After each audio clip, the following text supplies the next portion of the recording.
Roll call. Abreu. Present. Arriola. Arviles. Presente.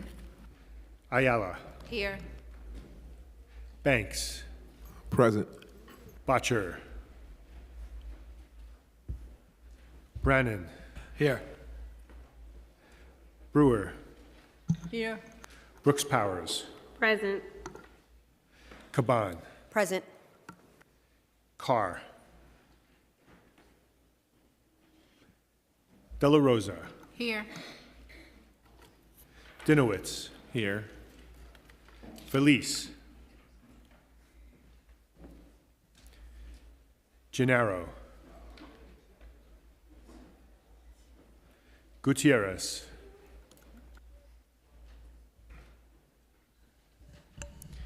Hanif. Here.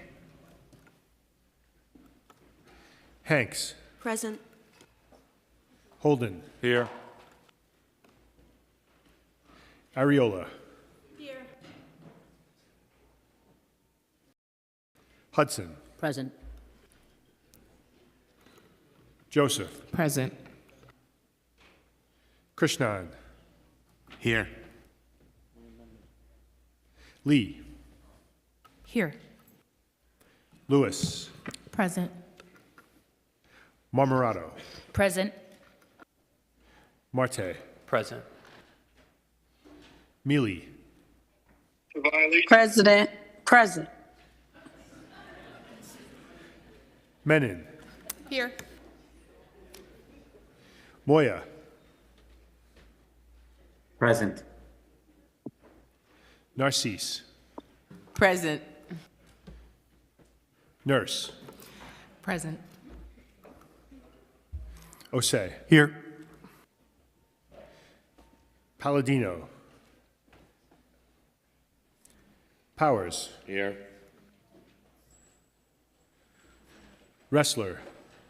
Here. Riley. Rivera. Present. Palladino. Salam. Present. Salamanca. Present. Sanchez. Present. Shulman. Here. Stevens. Here. Ung. Present. Vernikoff. Williams. Present.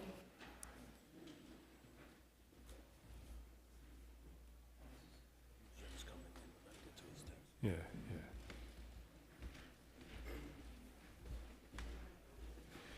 One. Present.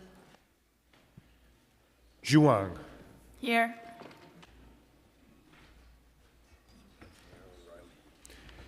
Gennaro.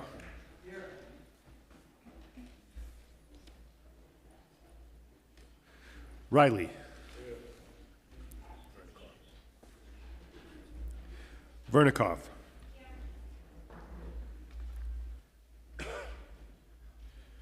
Borelli. Farias. Present. Speaker Adams. Present.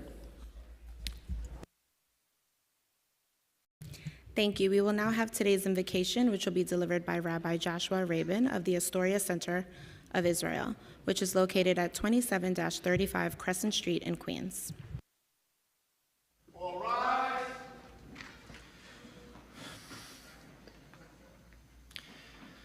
Speaker Adams, Majority Leader Farias, Councilmember Caban, beloved community, with your permission, let us pray.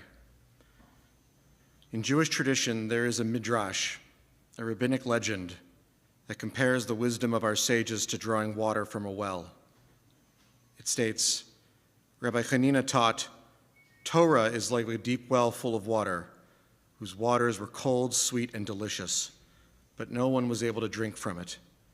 Then a certain person came along, tied one cord to another, one rope to another, and drew water out of the well to drink. Then everyone else began to draw water and drink from it. What strikes me most about this story is the choice made by this mysterious individual. In this legend, water represents the wisdom of Torah, a spiritual life force for each Jew. And yet after this person labored tirelessly to access the well's water, they shared it freely with others instead of keeping it for themselves. Confronted with the decision to view wisdom as either a scarce or abundant resource, they chose abundance. My friends, those entrusted with our city's leadership, no one enters this world as an enemy to another. So how do so many of us become enemies? Perhaps it is because we failed to embrace the subtle message of this legend. The world is not inherently zero-sum. It does not have to be unless we make it that way. This year, as you begin your session, I pray for all of us to stop seeing each other as enemies. Republicans and Democrats, rich and poor, Christians, Muslims, Tibetans, Jews and atheists, native-born citizens and immigrants, the 9,000 New Yorkers waiting for a life-saving organ transplant, the over 350,000 homeless people in our city, the 91 Israeli hostages still in Gaza, and the millions of Palestinians suffering in Gaza, the almost 3 million transgender Americans, the over 120 million people worldwide displaced last year due to climate change, Yankees fans and Mets fans. The list goes on. None of these people are my enemies, and none of them need to be anyone's enemies. So let's not treat any of them that way. This year, I pray for you, our leaders, that you will become models of what it means to draw wisdom from the well and share it abundantly with all. I offer this prayer in the name of my God and to whomever you may pray, and let us say, Amen.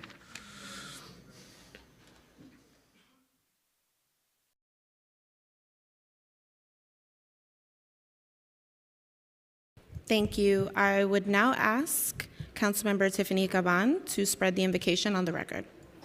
Thank you. Thank you, Rabbi Josh.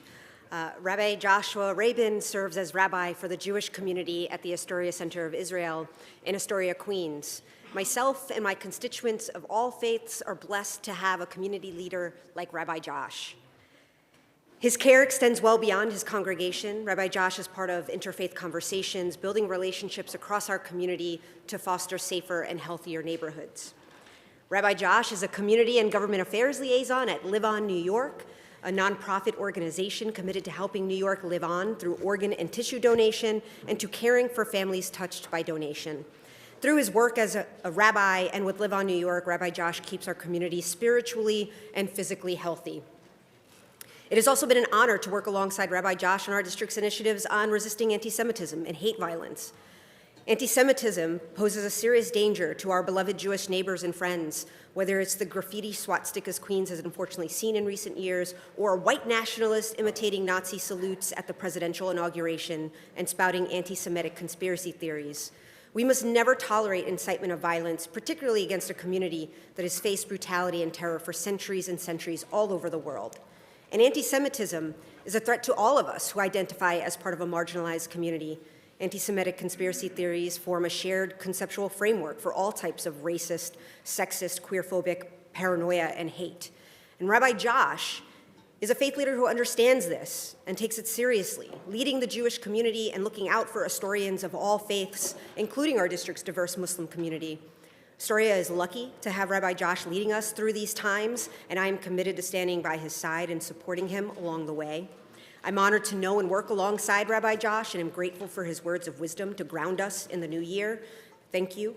And Madam Speaker and Majority Leader Farias, thank you as well. I make a motion to spread the invocation in full upon the record. We will now have the adoption of minutes by Councilmember Sandy Nurse. I make a motion that the minutes of the stated meeting of December 19, 2024, and the charter meeting of January 8, 2025 be adopted as printed. Messages and papers from the mayor. M91 through M97, various budget documents. Finance. M98, city debt and reserves. Received, ordered, printed, and filed. Communication from city, county, and borough offices. M99 and M100, budget modifications. Finance. Petitions and communications. None. Land use call-ups. M101 and M102. Coupled on call-up vote, I now ask that the clerk take a roll call vote on all of today's land use call-ups. Abreu. Aye. Ariola. Aye. Aviles. Aye. Ayala. Aye. Banks. Aye. Botcher. Brennan. Aye. Brewer. Yes. Brooks Powers. Aye. Caban. Aye. Carr. Aye. De La Rosa. Madam Majority Leader, I request permission to vote on this and all items on the agenda today. Permission granted. Aye or no? Thank you. Thank you. Dinowitz. Yes. Feliz. Aye, no. Gennaro. Aye. Gutierrez. Hanif. Aye. Hanks. Aye. Holden. Aye. Hudson. Aye. Joseph. Aye. Krishnan. Aye. Lee. Aye. Lewis. Aye. Mamarato. Aye. Marte. Aye. Mealy. Aye. Thank you. Menon. Aye. Moya. Vote aye. Thank you. Narcisse. Aye. Nurse. Aye. Ose. Aye. Palladino. Aye. Powers. Aye. Wrestler. Aye. Riley. Aye. Rivera. Aye. Salam. Aye. Salamanca. Aye. Thank you. Sanchez. Aye. Thank you. Schulman. Aye. Stevens. Aye. Ung. Aye. Vernikov. Aye. Williams. I vote aye. 1. Aye. Zhuang. Aye. Borelli. Aye. Farias. I vote aye. Speaker Adams. Aye.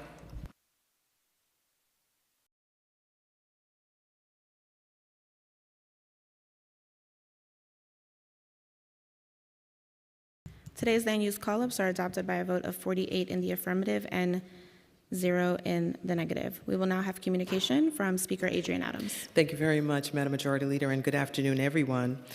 Before we begin, I want to honor Cecile Richards, a relentless champion for abortion rights, reproductive health care, and equality.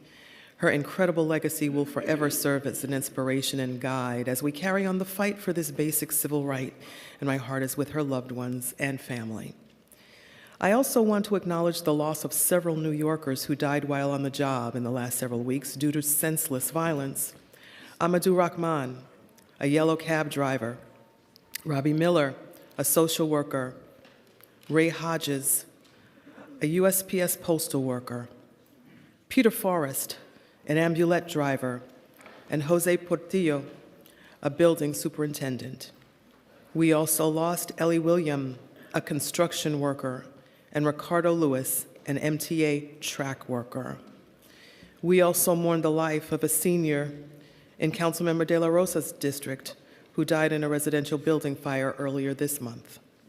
These New Yorkers' lives were cut too short, and I pray for their loved ones and community who are grieving. After 15 months of devastating violence and war in Israel and Palestine, a ceasefire took effect on Sunday. Over the course of these 15 months, too many lives have been lost, families separated, and communities destroyed. There is a lot of work ahead to get us on the path to lasting peace in the region and to rebuild the lives shattered by war. Life is precious. By working together and committing ourselves towards peace, we can ensure a reality where everyone gets to live safely with dignity and security. That's what all people deserve. I also want to take a moment to address the opening actions of the new presidential administration that have been more focused on seeding division and fear than addressing the needs of this country and its people. The initial actions and executive orders have threatened to impose severe harms that can negatively impact millions of New Yorkers in every corner of our city. Instead of solutions to the challenges facing working people in our city and nation, we've seen actions that will increase prescription drug prices, pardon those who attacked our Capitol and police officers, threaten public health, undermine the diversity that has been a critical asset to our country, activate maltreatment of public servants, and much, much more.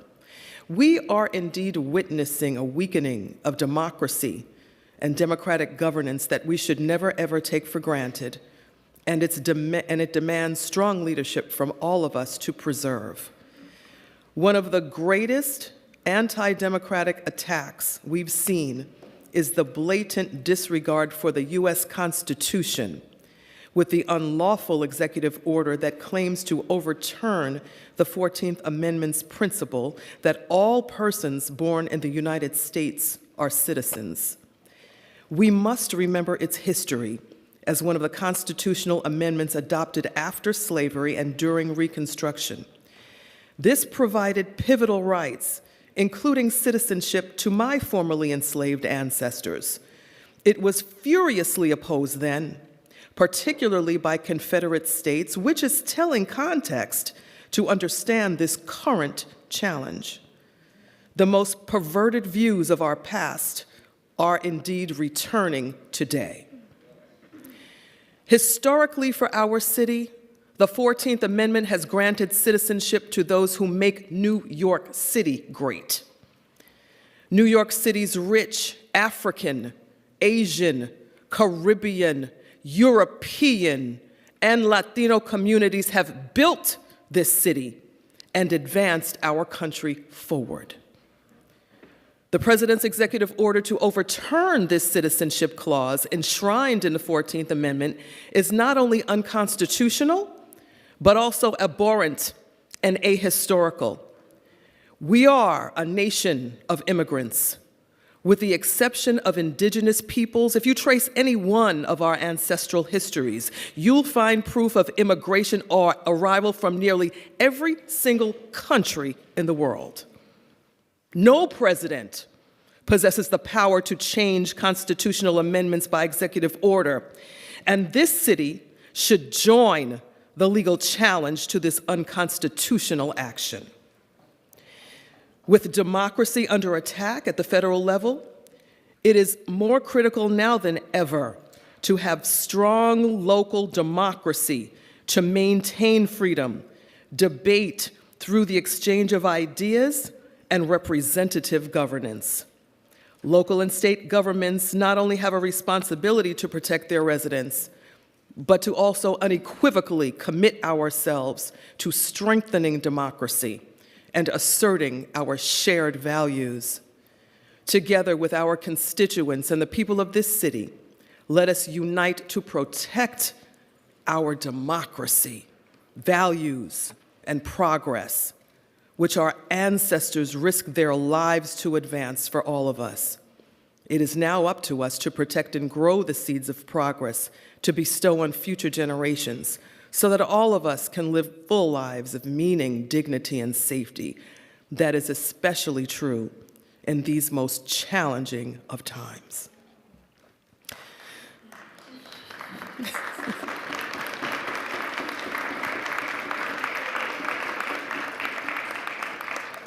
Wow. It is fitting that this week we celebrated the life and legacy of the great Reverend Dr. Martin Luther King, Jr. Dr. King called on all of us to work together to usher in a just world that rejects discrimination, inequality, and poverty. His message inspired people across the entire nation. Dr. King's contributions propelled a movement that continues to influence the entire world. January 13th was Korean American Day, which commemorates the day in 1903 when the first Koreans arrived in the United States. Our historically diverse council includes the first 2 Korean American council members in Linda Lee and Julie Won. We celebrate your historic representation, and we wish all New Yorkers a happy Korean American Day. January 15th was Founders Day for my Sisters of Alpha Kappa Alpha Sorority Incorporated, the first sorority for Black college-educated women. And this year, we celebrated 117 years of sisterhood, scholarship, and service. I am so proud to be a life member of Alpha Kappa Alpha, and I am joined in this premier sisterhood by our own majority leader, Amanda Farias. Happy Founders Day, Soror. January 22nd was Roe v. Wade Day, which marks the anniversary of the landmark Supreme Court decision that granted the federally protected right to safe and legal abortions. This year would have been the 52nd anniversary of Roe v. Wade, but with the Supreme Court's actions to overturn 5 decades of legal precedent, reproductive health care for millions of people is under attack across the country. Our historic City Council has passed life-saving legislation expanding access to medication abortion at city-run health clinics and invested a record $1 million in annual municipal funds to expand access to abortion care for those who cannot afford it. New York City continues to demonstrate how local governments across the nation can and must take bold action to ensure truly accessible health care and defend reproductive freedom for everyone. We honor the memories of millions of Jewish people and other victims who were murdered during the Holocaust. We uplift their memories and make a solemn pledge, never again, never forget. January 29th is Lunar New Year, which celebrates the year of the snake. I wish everyone a happy, healthy, and prosperous Lunar New Year. Next, please join me in wishing a happy birthday to Councilmember Susan Zhuang, who is celebrating on January 30th. And Councilmember Shahana Hanif, whose birthday will be on February 5th. Finally, I want to congratulate our very own Sarah Liss, an Assistant Deputy Director in the Legislative Division, on the birth of her beautiful baby boy last week. Congratulations, Sarah, to you and your family. Now, let's move on to our stated agenda. First, we'll vote on the following land use items. Gleason Funeral Home Commercial Overlay, a private application to facilitate the construction of a new accessory parking lot, which will provide 22 additional off-street parking spaces for a funeral home in Councilmember Palladino's district. We will also vote on the following finance item, Preconsidered Resolution 712, sponsored by Councilmember Justin Brannan, to approve the new designation and changes to the designation of certain organizations to receive funding in the expense budget. Today, we'll also vote on the following pieces of legislation, Preconsidered Resolution 713, sponsored by Councilmember Eric Dinowitz and Councilmember Keith Powers, would recognize January 27, 2025 as the 80th anniversary of the liberation of the Auschwitz concentration and extermination camp, and commemorating January 27th annually as Auschwitz Remembrance Day in the city of New York. We thank our staff member, Regina Paul. Resolution 678, sponsored by Councilmember Tiffany Caban, would designate January 31st annually as Cecily Gentili Day in the city of New York to recognize her significant contributions as an author, performer, policymaker, and activist. Once again, we thank Regina Paul for her help. Introduction 100, sponsored by Councilmember Julie Won, would suspend alternate side parking rules for the holiday Losar, also known as Tibetan New Year.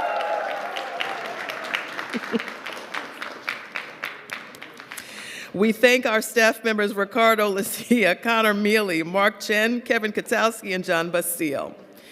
Introduction 697A, sponsored by Councilmember Sandy Nurse, would require the Department of Sanitation to conduct 2 waste characterization studies, the first of which would examine the residential and institutional waste streams to be due by January 31st, 2028. The second would examine available information on the commercial waste stream and be due by January 31st, 2032. We thank our staff member, Morgan Barrett. Introduction 587A, sponsored by Councilmember Eric Dinowitz, would require the 311 Customer Service Center to conduct customer satisfaction surveys after each individual call and provide the customer with an option to ask for the service request or complaint to be reopened by the agency. 311 would be required to publish information on its website every month. We thank our staff member, Jayasri Ganapathy. Introduction 77A, sponsored by Councilmember Lincoln Ressler, would reform the current system under which former city employees and public servants are allowed to lobby city government after they have left city service. Under this bill, several former agency heads and employees of the mayor's office, including the chief of staff to the mayor, deputy chief of staff to the mayor, chief counsel to the mayor, chief advisor to the mayor, senior advisor to the mayor, director of intergovernmental affairs, communications director, press secretary, and any public servant who directly reports to the mayor would be barred from lobbying any city agency for 2 years. We thank our staff members, Jayasri Ganapathy, Erica Cohen, and David Seitzer. Finally, we will vote on a package of legislation that I first outlined in my 2024 State of the City address to advance peer-based mental health solutions for our city's youth. The Council held a series of listening sessions with stakeholders to better understand the struggles of young New Yorkers and possible solutions. The bills are the result of listening sessions with advocates, service providers, and youth that aim to provide students with tools and resources that support their well-being. They represent the fourth stop of the Council's mental health roadmap, a comprehensive evolving plan to improve mental health outcomes for New Yorkers. Introduction 1103A, sponsored by Deputy Speaker Diana Ayala, would require the NYPD within 48 hours of a determination that a violent or traumatic incident has occurred to notify the Mayor's Office of Community Mental Health of such incident. A violent or traumatic incident is defined as any incident or series of incidents that can cause severe emotional and mental distress to the public. Upon receiving notice of a violent or traumatic incident, OCMH would be required to conduct outreach to local community members regarding the availability of mental health resources in the city, such as the 988 Suicide and Crisis Hotline. Introduction 996A, sponsored by Councilmember Althea Stevens, would require the Commissioner of Health and Mental Hygiene to offer peer-based mental health literacy training to public middle and high school students. The Department of Education would have to distribute informational materials concerning the availability of this training to public middle and high schools each academic year. Introduction 989A, sponsored by Councilmember Linda Lee, would require the Department of Health and Mental Hygiene to create student wellness club toolkits to help guide middle and high school students on how to create peer-led student wellness clubs. The bill would also require the Department of Education to post guidance on its website on how to start a student club and make the student wellness club toolkits created by DOHMH available to all middle and high school students. And Introduction 986A, sponsored by Councilmember Rita Joseph, would require the city to develop a 2-year pilot program to involve mental health professional candidates in student wellness clubs at public middle and high schools. These professional candidates, such as individuals studying to become licensed social workers, would facilitate student discussions and workshops on various mental health topics. Thank you to our staff members, Sarah Sucher, John LaRosa, Sarah Liss, and Smita Dekshmuk. Thank you for your attention. Now I would like to turn it back over to our Majority Leader. Thank you, Speaker, and happy Founders Day, Sora. Report of special committees. Clerk. Oh. Sorry about that. Just a quick typo on my agenda. We're going to move to the discussion of general orders, and I'd like to recognize Council Member Wan, followed by Ressler, then Dinowitz. Tashidelek. Good afternoon, everyone. Thank you so much, Majority Leader, Madam Speaker. On this auspicious day,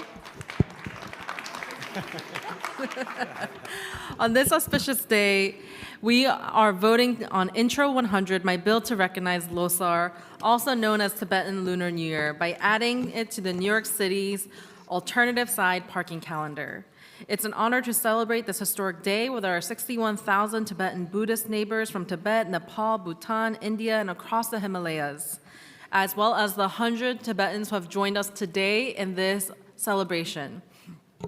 By recognizing Losar, we're giving visibility to a community whose political and civic engagement made today is possible. And as we heard compassionately from our speaker's heart, as we have a new elected president who is shutting down and suspending refugee resettlement, this is a clear step and sign and evidence of our recognition and our values of our refugee community members. These Tibetan refugee members have shared their heartaches, their fight to preserve the Tibetan language, their culture, and their dream for a free Tibet. So this bill was a result of a tireless community advocacy of grassroots organizing. In September, at a hearing chaired by Councilmember Brooks Powers, nearly 1,000 Himalayan New Yorkers sent in their written testimony and attended the hearing.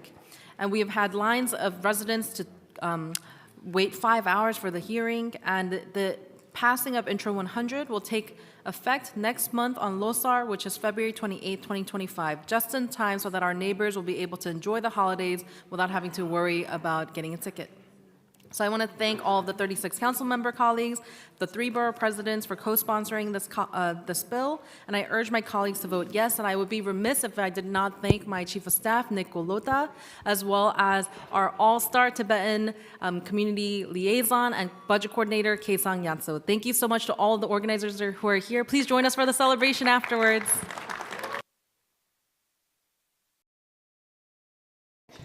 Recognizing Councilmember Ressler, followed by Dinowitz and Stevens. Thank you, Majority Leader. I just first want to apologize if I'm somewhat incoherent and sleep deprived. I'm thrilled to be with you all today. Sorry to be away from my little baby Elliot, but appreciative that my wife and parents are with him and allowing me to come in to discuss this critical new legislation, Intro 77A. You know, we've all seen an explosion of lobbying in New York City over the last decade. Lobbyists spent $131 million last year to influence policymakers, twice as much as a decade ago. And while we all rely on policy expertise, external expertise to help make informed decisions, we have to ensure that special interests don't have outsized influence in determining outcomes in government.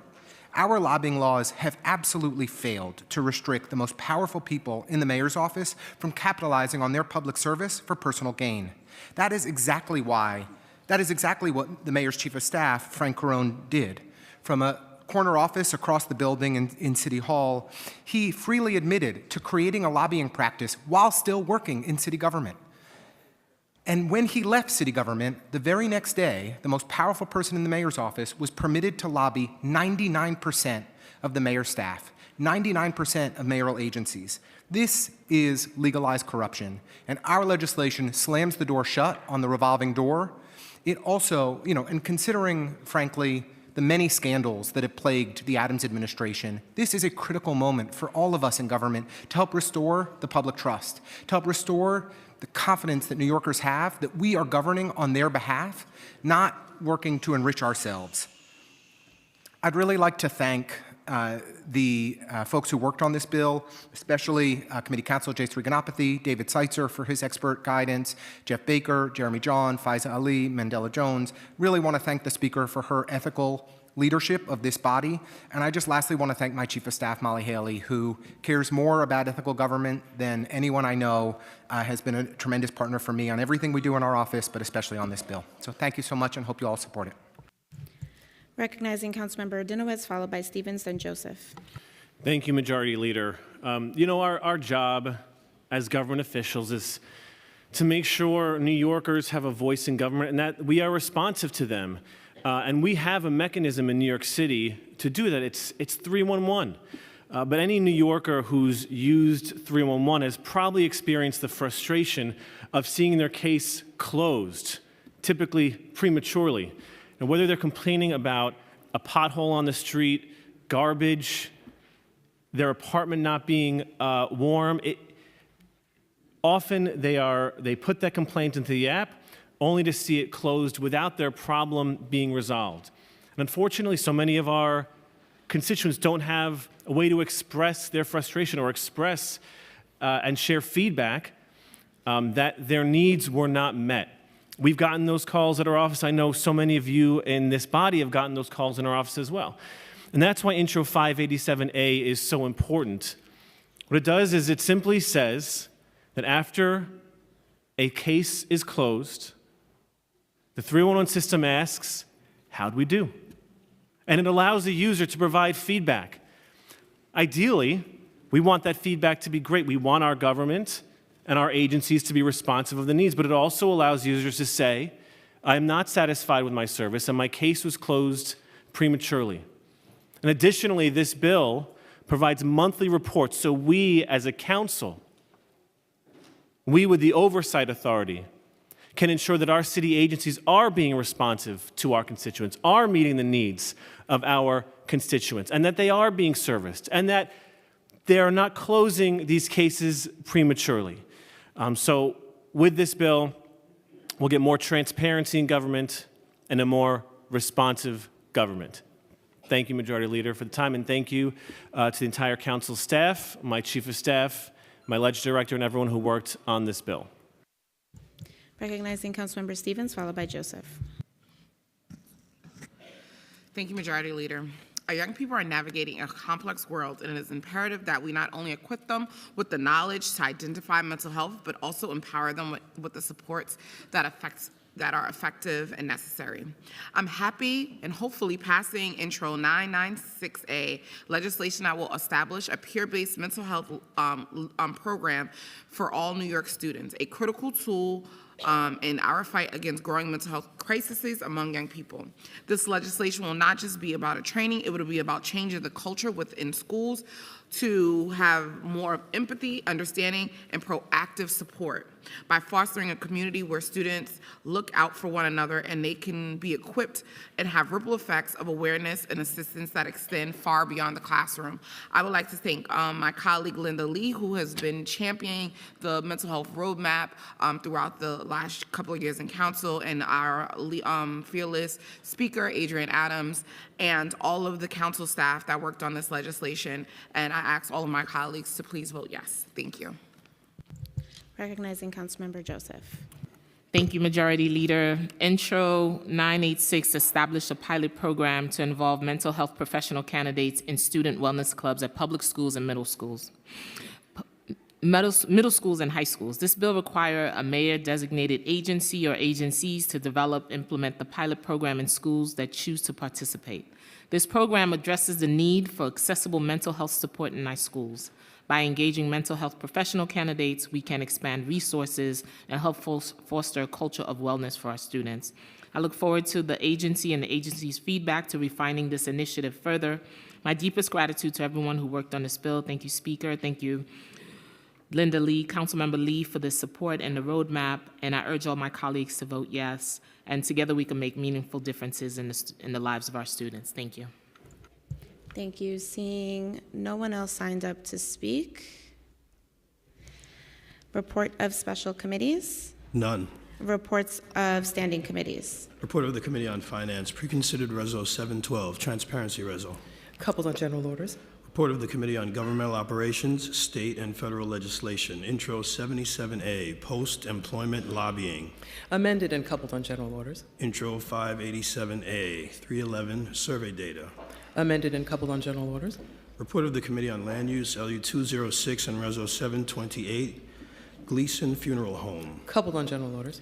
Report of the Committee on Mental Health, Disabilities, and Addiction, Intros 986A and 989A, Student Wellness Clubs. Amended and coupled on general orders. Intros 996A and 1103A, Student Mental Health Resources. Amended and coupled on general orders. Report of the Committee on Sanitation and Solid Waste Management, Intro 697A, Waste Characterization Studies. Amended and coupled on general orders. Report of the Committee on Transportation and Infrastructure, Intro 100, Alternate Side Parking Regulations. Coupled on general orders, I now ask that the clerk take a roll call vote on all of the items coupled on today's general orders calendar. Abreu. Aye. Ariola. I'm no on 7A and preconsidered Reso 712. And aye on the rest. Thank you. Aviles. Aye. Ayala. Aye.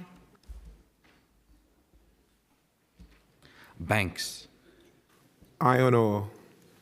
Butcher. Brannan. Aye. Brewer. Yes. Brooks Powers. I vote, I vote aye on all, and I'd like to congratulate all my colleagues passing bills today, especially Councilmember Juan on this LOSAR bill out of the Committee on Transportation and Infrastructure, recognizing how important of a holiday this is to those who observe, and so I look forward to celebrating with you all later too. Thank you. Kaban. Aye on all. Carr. Be voting no on Introduction 77A and Preconsidered Resolution 712, and aye on the rest. Dinowitz. Aye on all. Feliz. Aye on all. Gennaro. Aye. Gutierrez. Hanif. Aye on all. Hanks. I vote aye on all with the exception of Intro 77A and Preconsidered Resolution 712. Thank you. Thank you. I vote no. Sorry. Thank you, Councilman. Holden. Aye on all except for Reso 712, which I vote no. Thank you. Hudson. Aye on all. Joseph. Aye on all.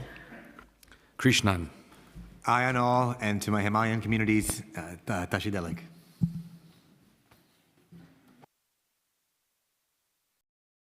Thank you. Lee. Aye on all, and congratulations to everyone passing bills today. Lewis. Aye on all. Marmorato. Sorry. I vote aye on all with the exception of Intro 77A and Preconsidered Resolution 712, for which I vote no. Thank you. Marte. Aye on all. Mealy. Aye on all. Thank you. Menon. Aye on all. Moya. I vote aye. Thank you. Narcisse. Aye on all. Nurse. Aye on all. Osei. Aye on all. Palladino. Aye on all except for Intro 77A and Preconceived Reso 712, on which I vote no. Thank you. Powers. Aye. Wrestler. Aye. Riley. Aye on all, with the exception of Intro 77A, which I'm a no. Rivera. I vote aye. Salam. Vote aye. Salamanca. No on Intro 77A and aye on all. Thank you. Sanchez. Aye. Thank you. Schulman. Aye on all. Stevens. Aye on all. Thank you. Ong. Aye on all. Vernikov. Aye on all except no on Intro 77A and Preconsidered Reso 712. Thank you. Williams. I vote aye. 1. Aye on all, Losar Tashidalek. Zhuang. Aye on all except Reso 712. I abstain. Thank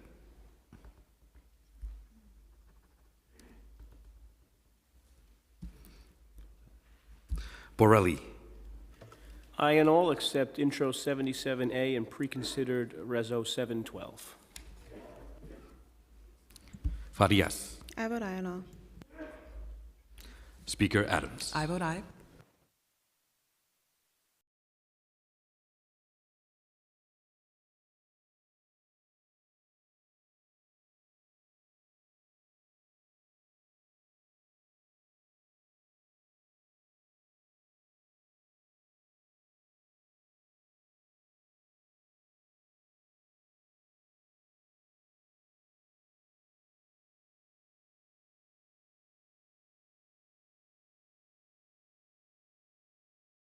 All items on today's general order calendar are adopted by a vote of 48 in the affirmative, 0 in the negative, and 0 abstentions, with the exception of Intro 77A, which was adopted by a vote of 39 in the affirmative, 9 in the negative, and 0 abstentions, and Resolution 712, which was adopted by a vote of 39 in the affirmative, 8 in the negative, and 1 abstention.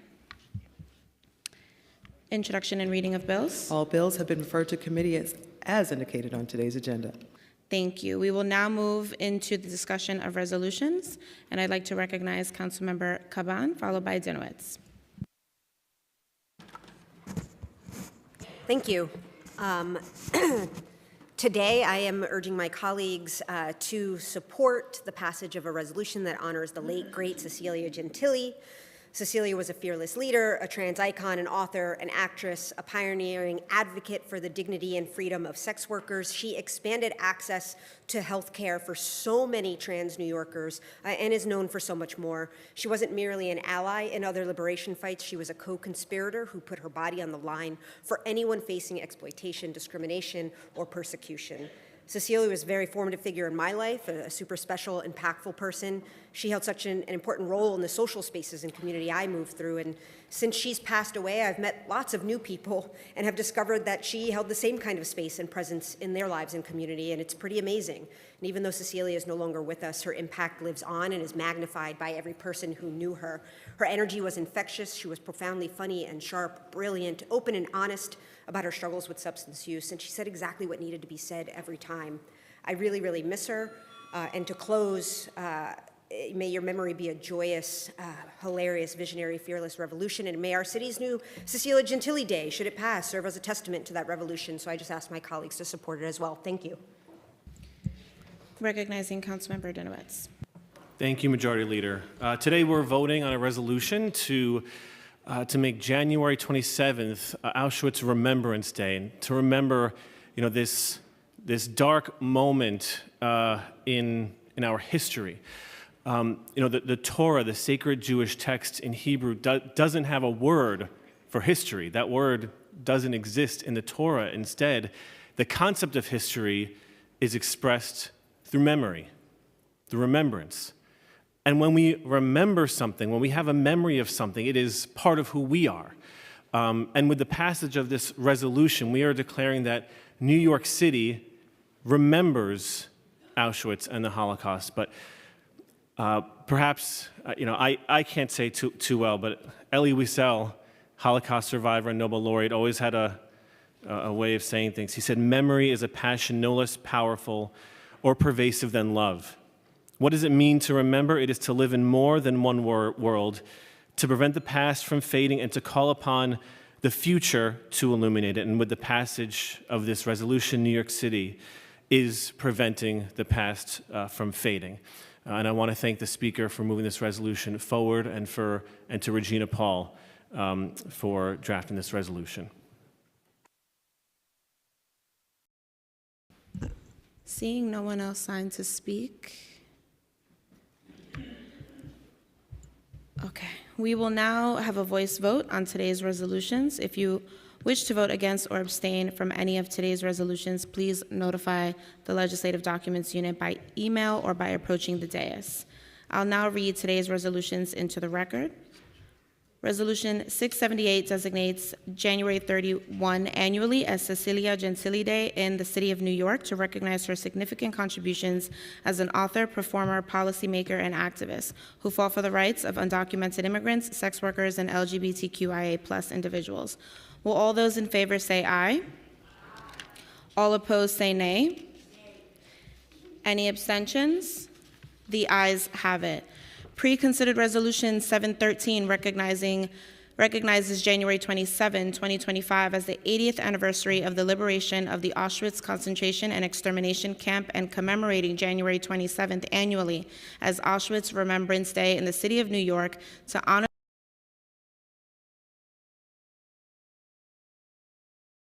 at the hands of Nazis during World War II. Will all those in favor say aye? All opposed say nay. Any abstentions? The ayes have it. We will now move into general discussion, and I'd like to recognize Councilmember Ariola, followed by Osei and Lee. Thank you. We have seen an increase in illegal, unlicensed street vendors setting up daily in our business districts throughout New York City. They take up the sidewalks, often setting up in front of businesses and taking spots that should often be utilized by licensed vendors. Oftentimes, they're selling the same items at significantly reduced pricing. Business owners who are paying high rents, taxes, and licensing fees to stay in business are being pushed out by these bad actors. We're seeing an increase in empty storefronts along these merchant corridors, and mom and pop shops cannot compete with these vendors who are not following health department regulations or laws of our city.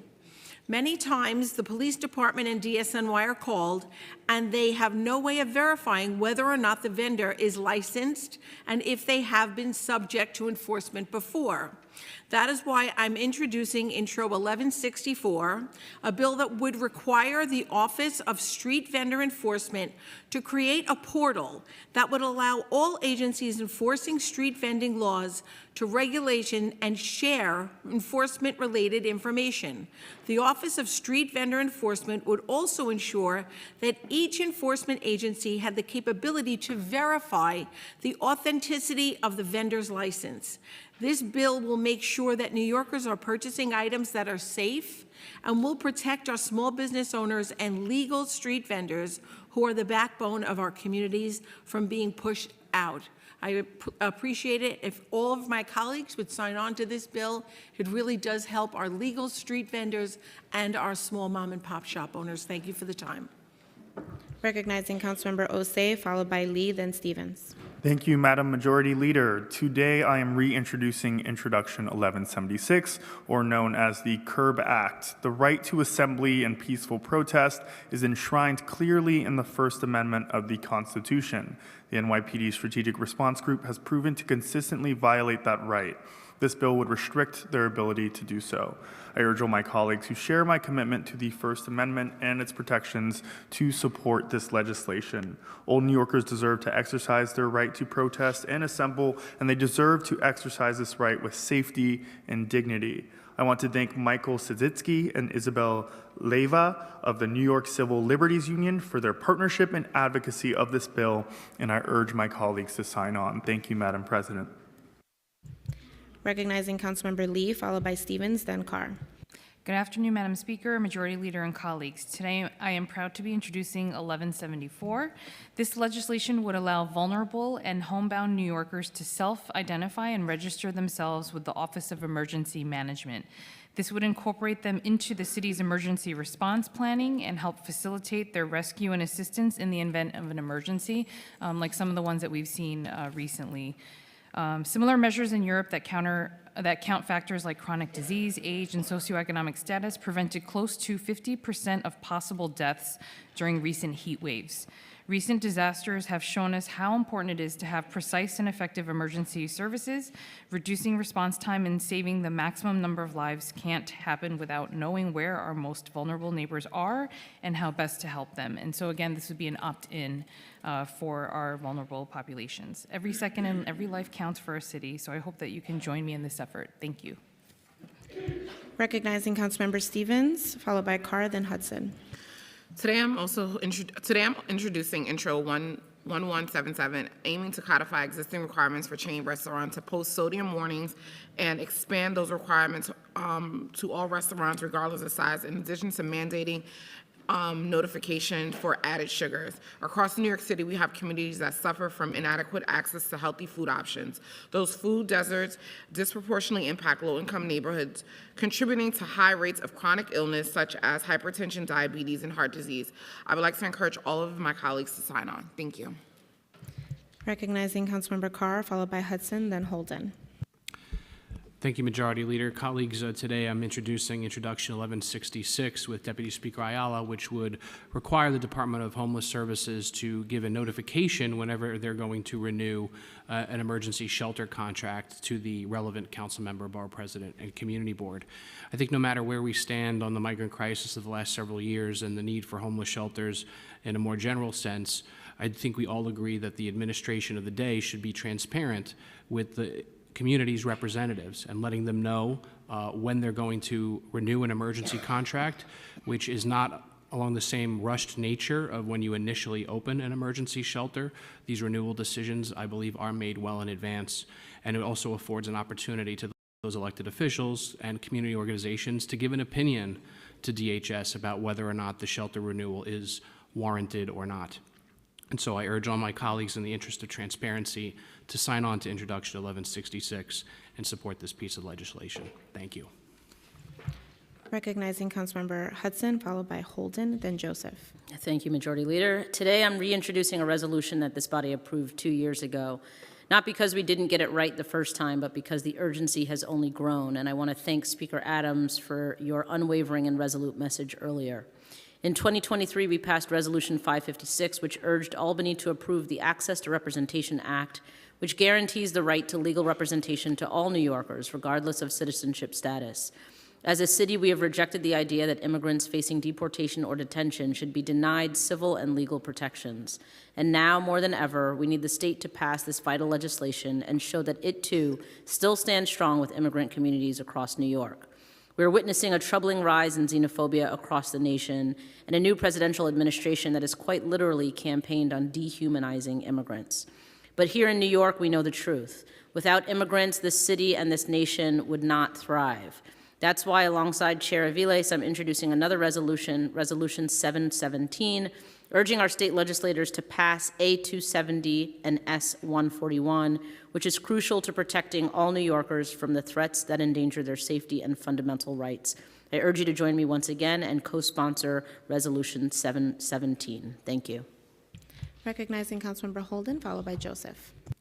Thank you, Majority Leader. Colleagues, today I'm introducing 6 bills that tackle several pressing issues facing our city, and I urge you to sign on and support these important bills. Intro 1170 will establish ferry service to LaGuardia and John F. Kennedy International Airports. For many years, the city has underused its waterways.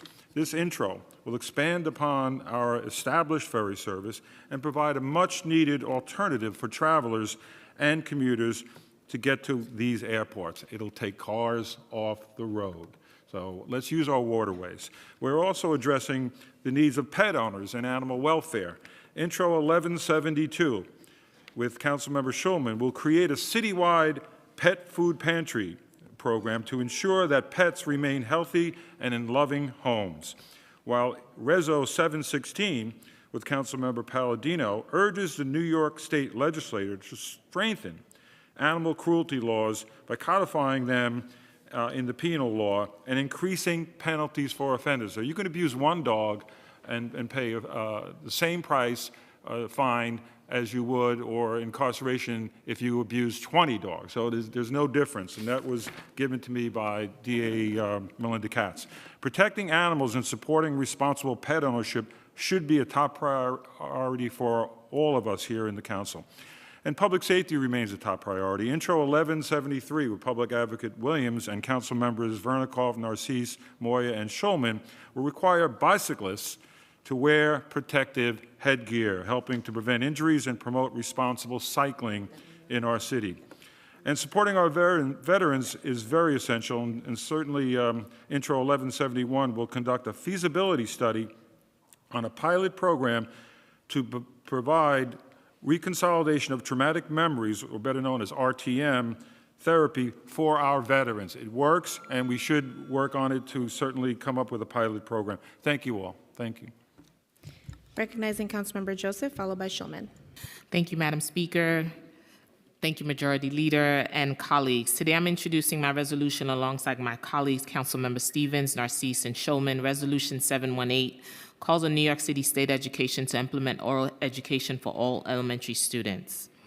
Through this resolution, we're urging the New York State Education Department to adopt oral health education in elementary schools to ensure children learn proper brushing and flossing techniques. I invite my colleagues to join me in co-sponsoring this resolution so we can pass this vital measure for the benefit of our children, their families, and society as a whole. Healthy children are a gift to both society and the economy. Thank you. Recognizing Councilmember Schulman. Thank you, Majority Leader. I have a number of resolutions here, but I'm just going to refer to a couple of them. One is calling upon the U.S. Congress to pass and the President to sign H.R. 2665. I'm sorry, not that one. Resolution calling upon the New York State Legislature to pass and the Governor to sign legislation that would eliminate deductibles, co-payment, co-insurance, or any other cost-sharing requirements for asthma inhalers. And then a resolution calling upon the New York State Legislature to pass and the Governor to sign legislation also known as the Protecting Animals Walking on the Street Act, PAWS, to add the term companion animals to the list of possible victim classes should a driver fail to exercise due care to avoid striking pedestrians, and to increase the fine for striking a pet with a vehicle and leaving the scene without reporting the incident. Thank you. I ask my colleagues to please sign on to those resolutions. Thank you. Seeing no one else signed up to speak, I'll now call on Speaker Adrian Adams to close today's stated meeting. Thank you, Madam Majority Leader. The stated meeting of January 23rd, 2025 is hereby